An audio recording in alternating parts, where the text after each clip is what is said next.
IVM.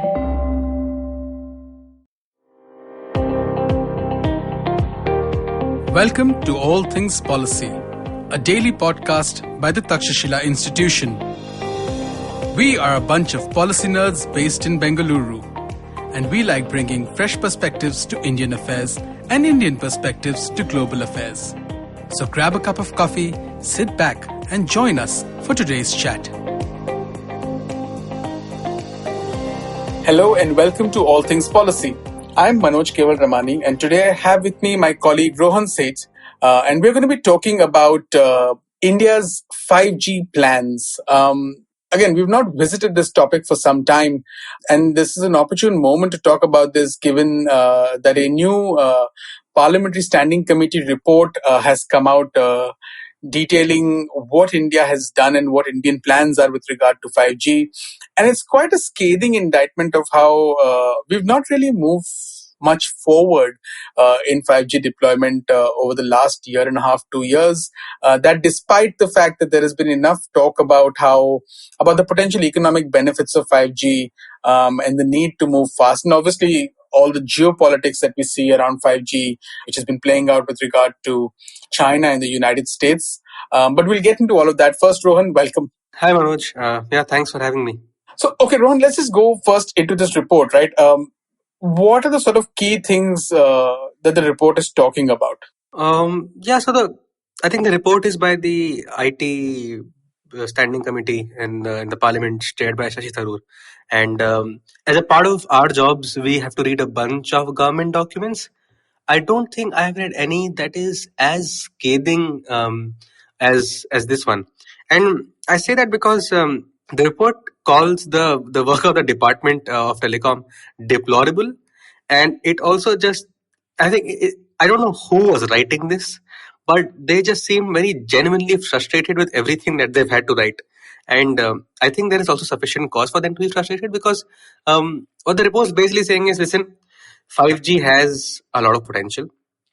It's and I think the number they quote is by 2035, it's supposed to add a, sorry, so the sentence is the cumulative economic impact of 5G on India can reach $1 trillion by 2035, which is just bonkers as a number. And then they say that, well, because of how the Department of Telecom has been acting and it needs to get its act together, we are likely going to miss the bus on this. And so that's where the report sort of begins and the tone that it takes. And it's quite something. Right. I mean, I was reading through that bit, and that particular sentence comes in the context of, the audit of spectrum. And the committee says that, the Telecom Regulatory Authority of India had in 2015 recommended that there is an urgent need to audit all allocated spectrum for both commercial as well as other purposes, also to PSUs, and this has not happened. And it's in that context it's saying that it's deplorable that the DOT have neglected such an important recommendation, and it's asked them to explain as to why they have been laxed in doing this. But the sort of broad contrast of the report, even when I read through it, Rohan, was that the committee was essentially saying that, we don't seem to be ready for 5G. Yeah, I think that's a very accurate one-line summary of the report. But I'll give some context regarding this. So the committee, I think the startling stat here for me was that we've lagged behind in most of these telecom adoptions. We've lagged behind in the 2G adoption, we've lagged behind in the 3G adoption, and in the 4G adoption. And there's every chance you're going to miss out on this. So the committee says that 2G was deployed globally in 91 and came to India in 95. 3G was deployed globally in 98, came to India in 2008. So that's a 10-year gap. And then 4G was deployed globally in 2008, came to India in 2015, which is again a 7-year gap. And the thing is, I think 5G, I think we can safely say that this thing's been deployed globally today. I think last year at least it's begun. And the committee says we're gonna have at least 5 to 6 years more of just 4G. We should have 5 to 6 years of just 4G, which basically is a 7-year gap that we're looking at if we get our act together now and meet the committee's timeline, which is like 5 to 6 more years of 4G, right? And the committee then says that there's basically 4 components to the 5G ecosystem. There's standards development, there's equipment design, and IP development, manufacturing, and service provision. So most of these things are in a nascent stage, which is a terrible sign given that the cumulative impact of 5G is supposed to reach 1 trillion, blah blah blah. And they say that we're going to miss this bus because of the following reasons. Okay, there's a general lack of preparedness. There's issues with spectrum allocation and just spectrum in general. There's inadequate use case development and uncertainty around radio waves for 5G. There's also factors like high spectrum prices, low status of fiberization, and deficient backhaul capacity. And this sort of comes at a time when we realize, just if you just look around, a lot of countries are doing a lot better. And I'm not just talking about the West, that the US is at least making some progress in 5G, or the UK is doing well, or the EU is. So the committee says 7% of the world currently is covered by 5G. I don't know where they're getting this stat from, but let's just take that as face value. 20% of the world is supposed to be covered by 2025. And progress is actually being made not in the West, but in Korea, China, Japan, which are all ahead of the curve. So we are sort of just in our neighborhood sufficiently lacking behind all of these. And the thing is, in terms of the stuff that DOT has to do, the Department of Telecom. Oh, sorry. Before I go into this, I think I should make some clearing points. The Department of Telecom is the key regulator. There's also the Telecom Regulatory Authority of India, which sort of, as long as things are not related to tariffs, generally just provides a lot of recommendations. But the teeth, basically, in this case, are with the Department of Telecom. The DOT has basically provided minimal implementation instructions, and that's not me saying it; it's a report. And spectrum issues are yet to be resolved. Spectrum bands are yet to be identified and made available to telecom service providers. And the current reserve price of spectrum is the highest in the world, right? And so, if you just look at what the committee is saying, it's saying that listen, as far as raw material is concerned, the prices for that are highest in the world. The use cases and the final price that we expect the customer to pay is going to be lowest in the world, or we expect it to be lowest in the world given by our 4G standards. Those two things don't add up. If you've got the highest price of spectrum as raw material and the lowest price of tariffs, there's basically someone's going to need to foot the bill for this. And so the committee basically says the committee fails to understand how this industry is supposed to progress. And it's just, as you said, a scathing indictment of what's happening at the DOT, because I can't possibly fathom an excuse where a lot of this groundwork has been done by TRI. TRI has provided some recommendations on how to get the work on spectrum allocation started, and that was 2 years ago. Nothing's happened now, and it's just quite the report. And those are all the issues that come with 5G in India. So not a pleasant future for us ahead, I imagine. So I think some of this stuff is really, really interesting, right? I mean, firstly, like you said, the report identifies clearly what the key issues are with regard to delays. But some of the sort of stuff with regard to spectrum pricing, I'm going to read out some chunks from the report, right? And it talks about what different people who deposed before the committee have said. And it talks about how, Airtel informed the committee that the price recommended by TRAI is exorbitantly high and ranges from 3 to 70 times the market determined price of spectrum in other countries in absolute terms, and 16 times the price in terms of relative terms. TRI said that this is you're striking a balance between different needs, and they inform that the comparison is made in terms of population and geographical size. India's spectrum price is one of the lowest in the world. To which the committee sort of says that 5G is not intended to be rolled out everywhere in the country, nor extended to the entire population for some years. So therefore, you can't necessarily adapt. You can't necessarily take such a parameter and say that it is the lowest in the world, because telecom service providers are not necessarily going to be getting that sort of market to begin with. And that's again, the Department of Telecom also specified this, that that we are going to be launching 5G by the end of 2021, and the launch services, the services at the initial stage will depend on the availability of network equipment and device ecosystem. And all of this will be only in select areas where demand would justify the capital expenditure. So it tells you that, there are certain things from a policy point of view that need to be addressed. One is firstly the allocation, firstly the determination of which bands of spectrum need to be used for this. That clearly has also not happened at the moment, right? And the report gives you a breakdown of the different bands. It talks about how 118 operators around the world have deployed 5G networks in 59 countries in three select bands, and then it talks about other bands, and how India put the lower band into auction in 2016, but it still remains unsold. TRI has recommended mid-band, but it has not been auctioned yet. And the wave band has not yet been declared in India. So I think there is a challenge at policy level of firstly identifying which bands you want to use, then identifying what sort of pricing these should be, where these should be priced at. Thirdly, if you look at the private sector in itself, what are the interests in terms of capital expenditure, and what is it that they can see as revenue? Like you said, if the raw material cost is so high and the finished product sale value, the ARPU of consumers is so low, does it justify that cost for a private sector company? And that's the sort of third thing. And then obviously the fourth thing is the broad issue of security. There's been some conversation about the report doesn't really delve into security per se. It has a very brief mention of security, but that's another area where, there's not enough that's been done from a security point of view, and then from the point of view of sort of the strategic approach to Huawei and the rest of it.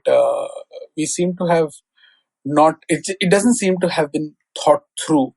And I think that's the challenge that the committee is also highlighting, that we need to be thinking through, particularly at a time when we are seeing that, the 5G ecosystem is making strides. I mean, it leads me to one thought that, is this something that we should be investing in at the moment? So I understand the criticism that you're going slow, and the world is sort of moving ahead with 5G deployment. But is it something that we should be focusing on right now because we anticipate XYZ benefits? Or is it something that we can continue to further delay because, let's be honest, the benefit is going to go to a very minuscule percentage of the country over the next 3, 4, 5 years also? Because if globally we're talking about 20% of the population, I presume in India it will be a fairly small chunk of the population that will be benefited by this. And we've not developed use cases. So we don't really even know, we have a test bed and everything, but we've not really developed sufficient use cases across different areas and different sectors. I think finance is the only one area where we've got a use case which is, been developed. Other ministries and departments are still looking at use case labs, say education, healthcare, agriculture, public safety. So are we sort of does it justify the investment that we need to end up making, or do we need to do far more preparatory work in terms of identifying that $1 trillion figure by 2035 is great? It was a figure that came out in 2018, but does it justify the kind of investment that will be needed going forward? And that's the one thought that it sort of leaves me with. I guess my answer to that question is another question, right? Is I mean, it then boils down to, is this 5G thing a race? Because if it is, then the least we should do is to be competing, if not winning. Which is sort of, I understand we don't have use cases, but I guess 5G is also sort of is going to be the driving force for not just communications in general, but for also a whole new generation of technologies, which I mean, we maybe can afford to miss out on the 5G bus, but the thing is that that bus is not, it doesn't exist in a vacuum. So developments in the Internet of Things, in AI, and so on are going to be very much inextricably interlinked with 5G and development in it. So yeah, I think as far as developing use cases is concerned, I'm not sure that this exercise is going to be as crucial as we think it might be, because I mean, surely we can come up with use cases if we just learn from other countries and how they're going ahead with this. But generally, I would say that if this thing is a race, we might not finish first, but even if we finish 10th, given our size and so on, I think there's some value in investing here. Maybe go for it 2-3 years late, but if you arrive 10 years late, you've, I think, missed out on a fair bit of opportunity that we could have been leading in Does that make sense? Yeah, no, I think it makes sense. I mean, if you arrive 10 years later, I probably believe that 5G, you've sort of bypassed 5G and gone to something else completely. But Yeah, it's I think given an the explorer of of developing tech standards. yeah, given the speed at which technology is changing, it sort of would mean something completely different. But I mean, my sense is that there is an opportunity cost to it, of course, that you would miss out on tremendous number of opportunities. But I don't see the argument for being lethargic. Like I said, there's a tremendous set of opportunities that you will miss out on if you're slow. But I can also see the need to not necessarily, given sort of resources and whatever, to not necessarily rush through. But I sort of also take the criticism that the committee has put out with regard to certain basic systems. The fact that we've not been able to identify which, waves of spectrum do we need to give out. That to me is a bigger problem than anything else. That you should. That is a level of policy clarity that we should have. That's a level of preparedness that we should have. Pricing to me it's a challenge, right? Because in India, and I'd written about this in seminar last year in a long piece looking at India's approach to 5G, and lo and behold, the title of that piece was "Going Slow on 5G." So it's not like it's new, but the idea there with spectrum is this, right? Over time, Indian governments have started to look at spectrum not from the point of view of value generation, but from the point of view of revenue generation. So you don't look at the network effect and the economic value that you're creating. You just look at the point of view of how much is government making from the sale of this resource. And this became a bigger deal after that entire 2G scandal thing that happened 12 years ago, 10, 12 years ago, right? Where it became politically toxic to make a decision on spectrum, thinking of it from the point of view of economic value even further. I'm not saying that in the 2G decision, that was what the decision was made. What I'm saying is that subsequently it became big political hot potato, and that led to an entire thing that where, it would be impossible, or at least not impossible, but it's very, very difficult for a government in India to value spectrum thinking of a broader perspective. And therefore, when now you have tries saying that it's got a base price of 492 crore per megahertz, and Cellular Operators Association saying that it believes at this rate India's spectrum is overpriced 30 to 40 times of what, say, South Korea and US spectrum is valued at. Or if you have Airtel, which said last year in 2020 that at this rate it's just going to skip the entire auction, it's not going to be involved in it. And you've seen the auction get pushed back month after month after month because of COVID, but also because of the fact that people don't want to spend that much money, right? I mean, last year when they announced this auction idea, they were planning to sell over 8,000 megahertz of 4G and 5G spectrum. And when you have a base price and that sort of a thing, you're identifying a revenue generation target of something like 5.8 lakh 6 crore. Now, when you've put those figures out there and then you're going to shift your approach to that from an economic value point of view, and you're going to reduce your estimated revenue generation, it will create political sort of hackers. So I think this is a philosophical issue in terms of how we approach spectrum, which needs to be addressed at the highest levels. Because if you don't do that, you will see intense political wrangling, and you'll end up in a position where telecom service providers and all won't be able to pay, and you'll be in a position where, again, unless you get external financing to come into this market, which will create its own sort of, which is exists, but will create even further sort of political sort of crisis. So I think we need to think of this far more differently, and that philosophical shift needs to happen. Unless that happens, this is going to remain extremely challenging for whatever state of telecom development we are at. So I think that's again one thing, and then of course finally the sort of security issue. It's really, really. I mean, I was reading through the report to look at what they said about Huawei and government's policy in that. And this is what it says, right? It says the Department of Telecom has informed the committee that they are watching 5G development around the world. The department has not specifically banned any company, including Huawei and ZTE. But in view of the security concerns raised by countries like the US or those in the European Union, the committee feel that adequate preparations should be taken by India before installing telecom equipment from Chinese sources in the Indian telecom network, including the 5G. And then there is this comment which I thought was really, really interesting, and I'm going to quote it directly. The committee desired that inbuilt safety measures be put in place to ensure that the security of the country is not compromised. The committee also desired that such safety mechanisms should be directly adhered to by both public and private telecom companies. Now, this inbuilt safety measures be put in place, to me, sounds like the committee is being fairly clear about it, not wanting necessarily a ban on any company.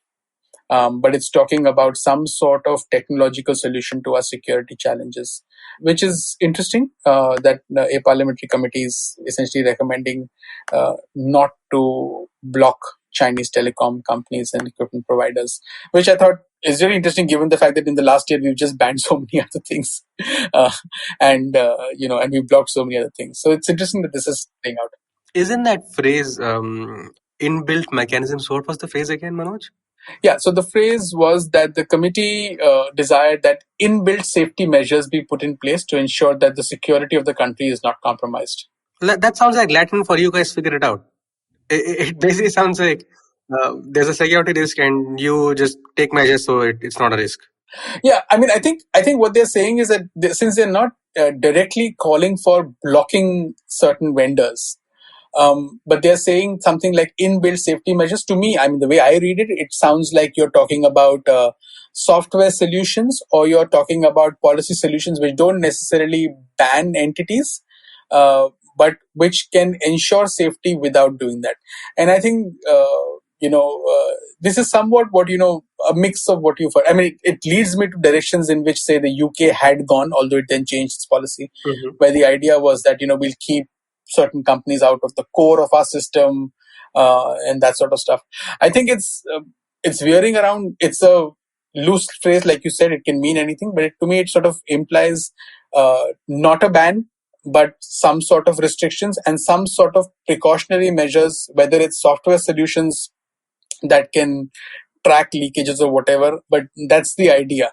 The idea is you don't want to block any entity. And I think that's what the committee is also saying. And I think this is an executive decision, so the committee is not recommending that. To me, the fact that it's not recommending something is interesting in itself, because I think one would have thought that anyway, the government has sort of taken such a tough position on economic engagement with China, owing to what has happened at the border. One would have thought that this would be something. Again, there's also a recommendation with regard to data security, right? It talks about that the committee recommends that to address the threat to data security, indigenous IPR equipment and software should be encouraged and developed. It is important to examine in detail the need for critical services to be hosted from India so that user data and user information are secured within Indian territory, provided this does not impede India's access to global services and data flows. It also talks about I'm sure you would have a thought or two about the data business, but let me just complete the sentence. On the issue of mandatory testing of telecom equipment, the committee are concerned to note that the Indian telecom security assurance requirement has still not been finalized and notified. The committee recommend that it should be finalized at the earliest. What this does not talk about is the fact that capacity is a huge issue when it comes to actually testing all this equipment. And it's simply extremely, extremely difficult, if not impossible, to be able to test everything. So that's another challenge. I mean, to me, therefore, it sort of identifies the right issues, but there are few solutions. Yeah, I mean, I don't know what to say about that data business, to be frank, because I don't. I haven't thoroughly gone through it, and also because I think all of this is going to be sort of superseded by the bill that, if it ever becomes law, during our lifetimes, at least, given by the pace at which it's developing. But let's see. I mean, I don't know what is exactly to say about it. As far as China is concerned, I mean, I think we should sort of end this podcast with your final thoughts on China, which is well, I know that they're investing a crazy amount of money into this space, right? I think they're looking at the committee also talk about. I think that some lack base stations for a 5G rollout. Yeah, so as of 2020, the way I understand it, they've done at least 500,000 base stations across the country, and they plan to more than double that capacity in 2021. They've All of the contracts essentially have gone to Chinese firms in terms of China's 5G ecosystem. There is a tremendous amount of support, that's been provided by the government. There is essentially the government, particularly in response to COVID, announced new investments in what they called new infrastructure. This is essentially technological infrastructure. This is estimated to be around 1.4 trillion US dollars that will be rolled out over the next 4-5 years. So there's a tremendous amount of money that they are pouring into this thing. And 5G is going to be critical to all of this from their point of view. So as you're developing things like autonomous vehicles, you're developing, far more AI related applications, you're essentially looking at having 5G to be able to do all of that. Industrial automation, robotics, and the rest of it. All of this is going to be dependent on high quality 5G networks, and they are therefore even pumping far more money into this direction. So this, for them, from a Chinese point of view, is in one part, it's an economic stimulus in response to COVID. There are only so many apartment buildings that you can build with no people staying on it to give economic stimulus. They're now shifting towards this because they see this as the next sort of stage in their growth where you can provide this economic stimulus. It will be far more productive than the wasted construction and steel manufacturing stimulus that you had in 2008. And it can spawn sort of new growth areas. And they also see this as critical strategically because they feel that you need to have a greater degree of technological independence from the West. And this is particularly after the trade war, which became into a technology war with Trump. And they see it therefore as a strategic imperative. You don't want to be in a position where somebody can choke you out. So they still have lots of challenges in that regard, and that's a broader discussion. But specifically on 5G, this is where the money is going to build far more base stations, to build capacity, so that as quickly as possible you can start servicing. And they also have a significant, I don't really remember the exact number, but they have a significant number of 5G users also now. And it's growing. Apart from government data, anecdotally, I can say colleagues, former colleagues, friends in China will share their 5G download speeds, at least with me at times, to tell me, oh, it just took me so much time. And there is a good sign. Yeah. So it's a little bit of a thing, but they're definitely leading it along with South Korea and Japan, like you pointed out.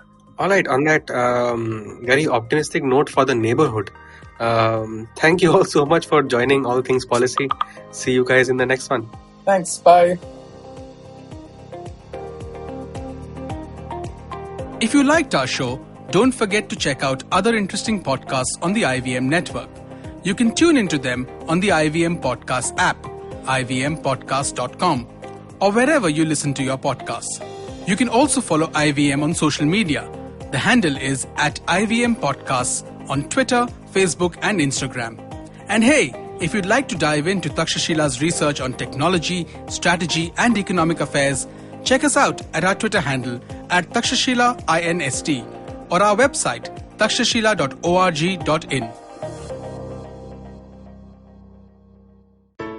I hope you enjoyed that show. If you aren't following us on social media, please do. We're IVM Podcasts on Twitter, Facebook, and Instagram.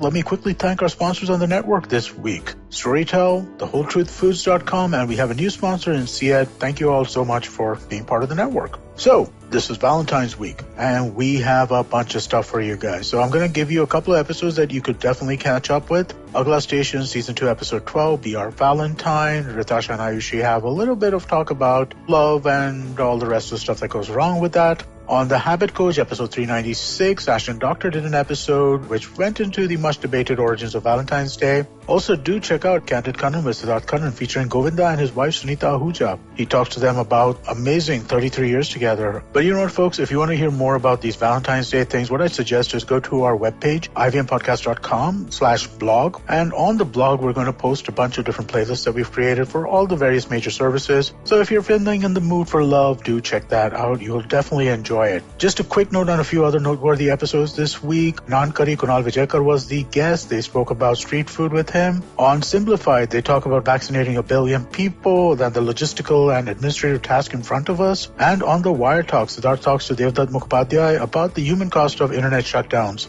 And with that, I hope to see you again next week. Whether you're an established sports person or a budding one, or simply a sports enthusiast, join us, Tanvi and Shlok. We are two passionate pro badminton players talking policy, mindset and everything sport. So tune in to The Millennial Athlete every Monday. Only on the IVM Podcast Network. Trust us, it's gonna be lit.